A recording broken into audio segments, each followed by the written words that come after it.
কটিয়াদীতে ৮ kilometre পথ পাড়ি দিয়ে কনের বাড়িতে প্রবাসী বরের বিয়ে। কিশোরগঞ্জের কটিয়াদীর লোহাচুরি ইউনিয়নের উত্তর লোহাচুরি গ্রামের ওয়াহিদ মিয়ার ছেলে প্রবাসী সজীব মিয়া হেলিকপ্টার ভাড়া করে নিজ বাড়ি থেকে বর সেজে মাত্র ৮ কিলোমিটার পাড়ি দিয়ে একই উপজেলার কটিয়াদী সদরের ৮ নম্বর ওয়ার্ডের উত্তর হালুয়াপাড়া গ্রামের সামুদ্দিনের ছোট মেয়ে বর্ষাকে বিয়ে করতে আসে প্রবাসী সজীব মিয়া। এমন ব্যতিক্রমী বিয়ে দেখতে হাজির হয়েছেন কয়েক গ্রামের শত শত বিভিন্ন বয়সের মানুষজন এখানে আসছে, সবাই খুশি এবং আমরাও খুশি এবং এলাকাবাসী এই প্রথম আমরা হেলিকপ্টার দিয়ে কোনো মেয়েকে নিয়ে যাইতেছে আমাদের গ্রাম থেকে।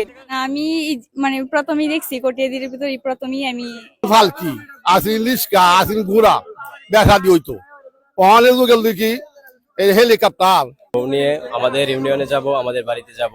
সবার কাছে দোয়া চাই, সবাই দোয়া করবেন। নতুন জীবন শুরু করতেছি।